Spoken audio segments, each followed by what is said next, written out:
Hey, Paul here, 70's Stinking Lincoln. How you guys doing today? Thank you so much for stopping by my channel.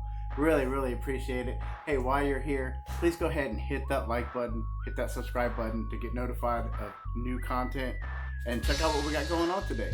I'm going to be doing the steering gear, the pitman arm, the idler arm, and the rag joint from my 1978 Lincoln Continental Town Car. It's been leaking all over my driveway, so I'm going to pull the factory one out. I'm going to put the new one in, and while I have it out, I'm also going to go ahead and rebuild it. I'm going to learn how to do that, and that way I'll have a spare part, right? So one of the things that I just want to mention before we get started, safety. Okay, number one, I have the rear wheels chopped. I have the parking brake set. The steering wheel I have positioned to where the wheels are straight, and then I have it taped off, and I have the steering lock engaged, okay? As well, when I jacked up the front here, I only jacked it up enough to where I've got plenty of clearance underneath to get to it, but the wheels are still on the ground. Now, why did I do that? I did that for when I disconnect the pitman arm. I want to make sure the wheels don't, you know what I mean, go side to side. I want to try to keep them straight as possible. And I'm actually going to try to align it myself. I've seen the technique on how to do it. I think I can get this figured out. You know, there might be a little bit of trial and error in the process, but and if that does work out, I'll make a video on how to do that as well, because the steering systems in this, they're not very complex. They're heavy duty, but not very complex, like I was just saying. So anyways, without further ado, again, thanks for joining my channel. Hope you guys enjoy everything. Please leave a comment in the comment section, and y'all take care, okay? Bye.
One of the other things too I wanted to mention to you before you get rolling is whenever you receive your remanufactured or brand new steering gear, you want to just check and make sure that it's properly centered.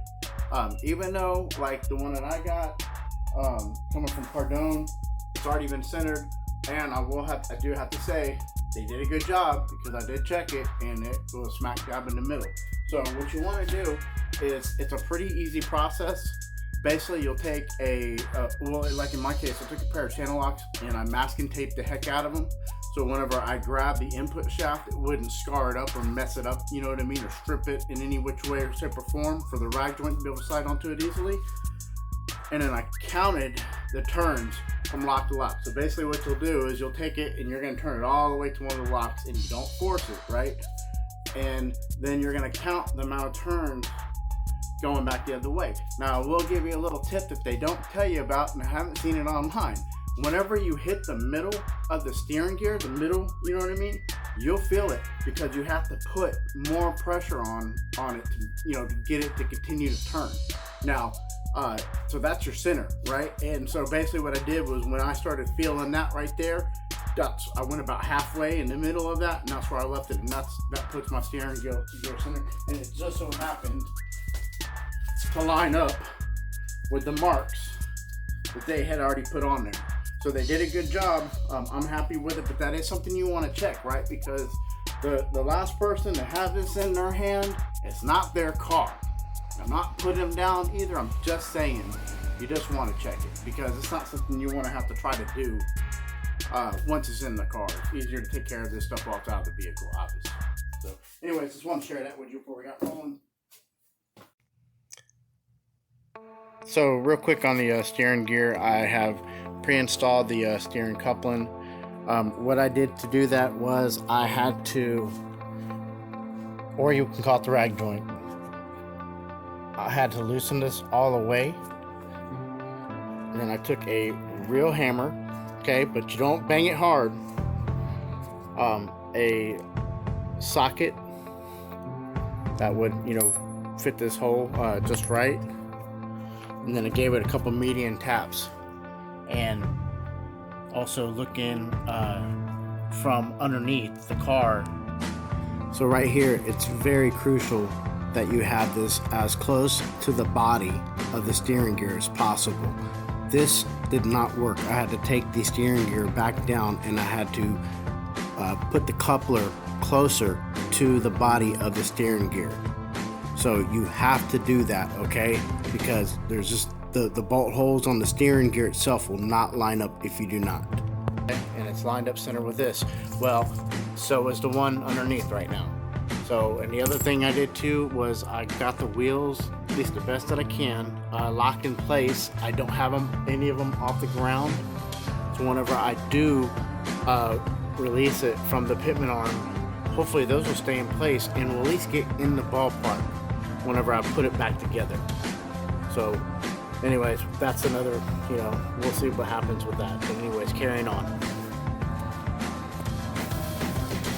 All right, next we're gonna take our impact, a 1 5/16. We're gonna remove the big bolt from the pitman arm right here. I'd already pre-loosened it for you, just, you know, that way we don't have to take 5 minutes showing you how to do it. So that's done.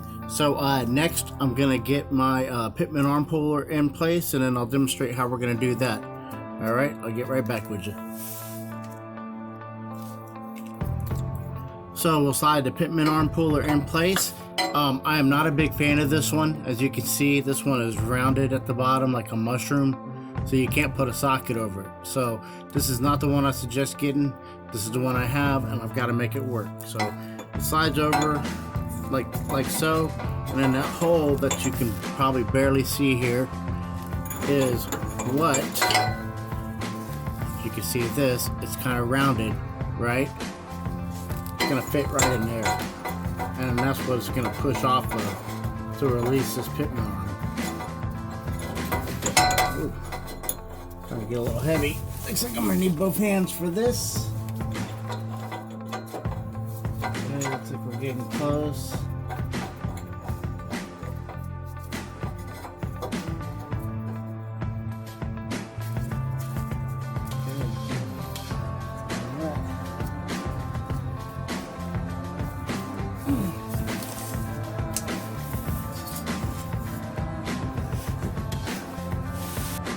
Okay, just want to take a quick moment. This is the worst pitman arm puller design ever. Okay, you want one that has an end on it that you can just put your freaking impact on.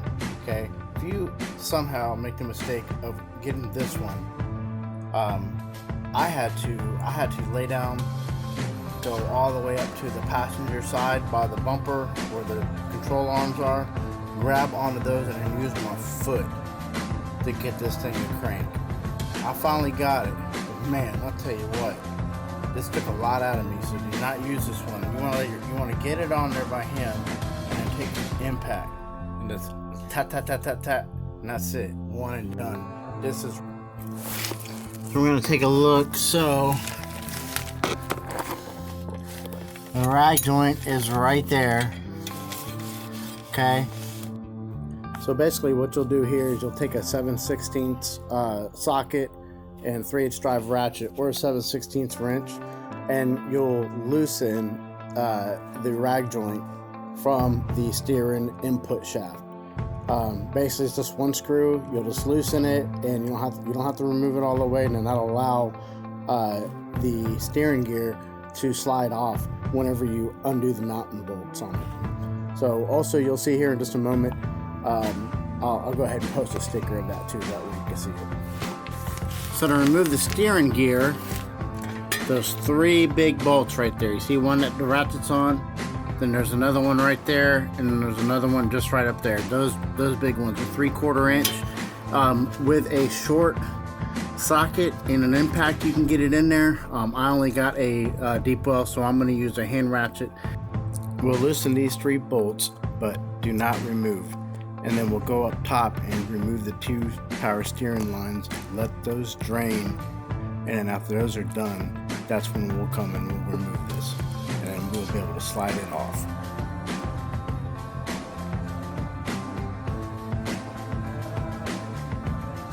Okay, so let's say a quick recap.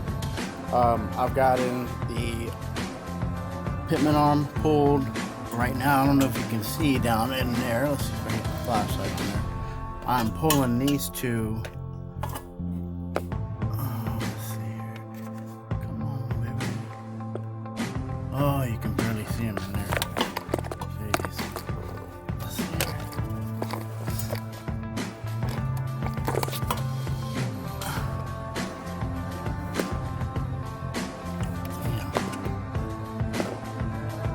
Okay. I mean, you can kind of see it. You see those 2 hoses with lights? Okay, you see those? Do you see the 2 hoses that are going into the steering gear? I know you can barely see them, but they're right behind that braided brake line. There's one there. That one's a 1/2 inch, and then this one right to the side of it.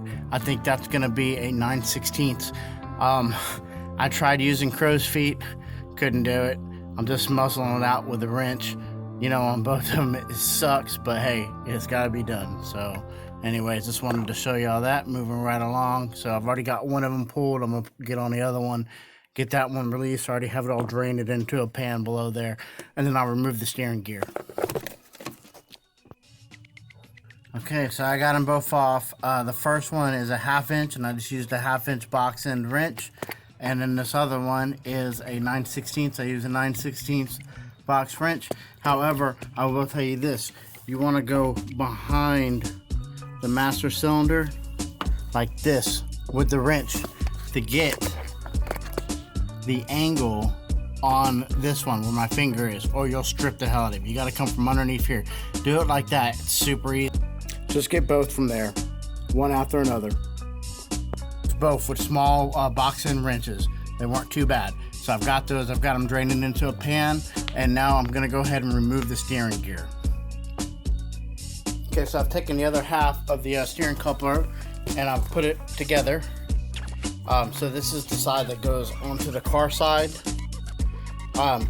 And basically when you tighten it down, you don't want to over tighten it to where, you know, that rubber starts popping out the side. It's only 2 screws, all right? So it's not too terribly complicated. I have this one really loose, and I greased it up just a little bit to help it slide over the shaft itself. This is not going to be easy. It's heavy. It's awkward. There's not a lot of room, so it's going to be hard to get any kind of footage on this, but I will do my best.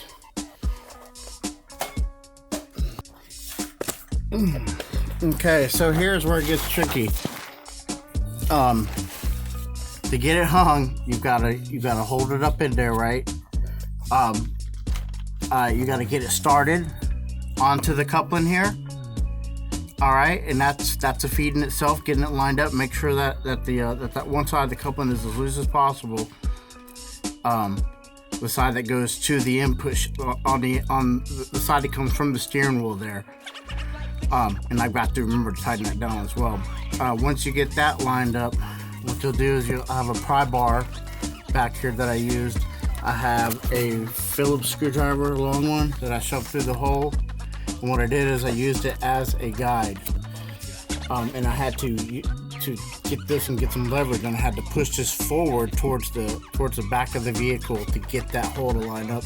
And then once I got that lined up, I went ahead and I got that first bolt up top started. I'm going to bring that one in some, and then I'm going to try to get this one started, and so on and so forth until I've got the steering gear mounted, and then I'll tighten that side of the coupling there, and then I'll start on my hoses. Okay, got the 3 bolts for the steering gear. They are all set. I'm going to tighten the coupling next, and then we are going to put the pitman arm on. So stand by.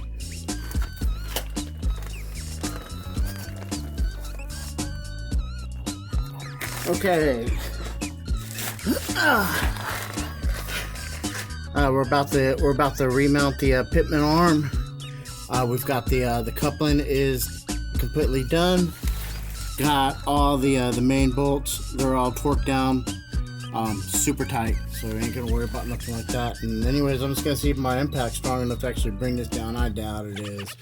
And if that's the case, I'll just have to borrow one of my buddies. So anyhow, that's the next step. After that, we're gonna put the power steering lines back in, and then go ahead and proceed to top the system back off and see how we did. Okay, pitman arm is reinstalled, so now we're moving on to the next. So we're gonna go back up top, and now we've got to get the line started. Fun, can't wait. And then here we'll proceed to reinstall the power steering lines. Just like I said, earlier in the video, you'll come behind the master cylinder just with 2 standard wrenches. It's the best way to do it. And you'll put one in after the other, and the same thing when you pull it out. And then once you get that reinstalled, go ahead and top off the system. You're gonna get some whine, and you're just gonna have to work it out until you don't see any more air in the power steering reservoir. And also just make sure that you leave the cap off, because there is going to be a bunch of stuff that comes out, so as far as gases are concerned. Okay, so I've put some fluid in it. The cap is loose. It's probably going to be really, really noisy when we first crank it up. I'm just going to close this hood just a little bit, just to make sure that we clear the garage door. This sucker gets up there. So, okay, we'll just make sure everything's clear. See, this leak is starting to leak really bad, so went ahead and just hopefully this will take care of it here. So I followed all the different procedures and guidelines, centered it, locked the steering wheel in place, taped the steering wheel in place,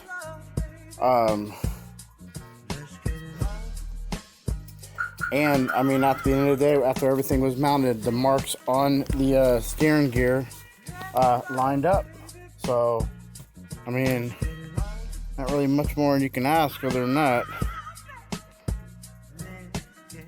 Let me take the tape off.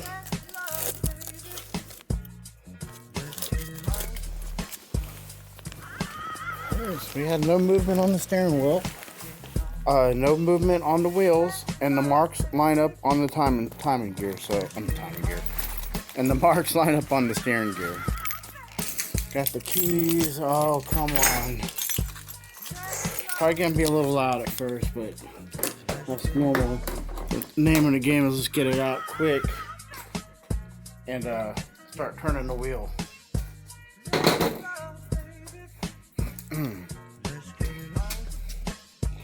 Alright, you're with me. Here we go. It's the first time cranking her up.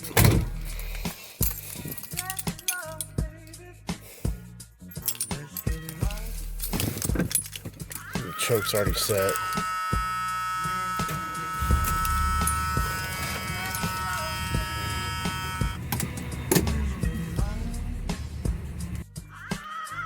So one of the other things too I wanted to mention about the steering gear is it's only going to come out from the bottom.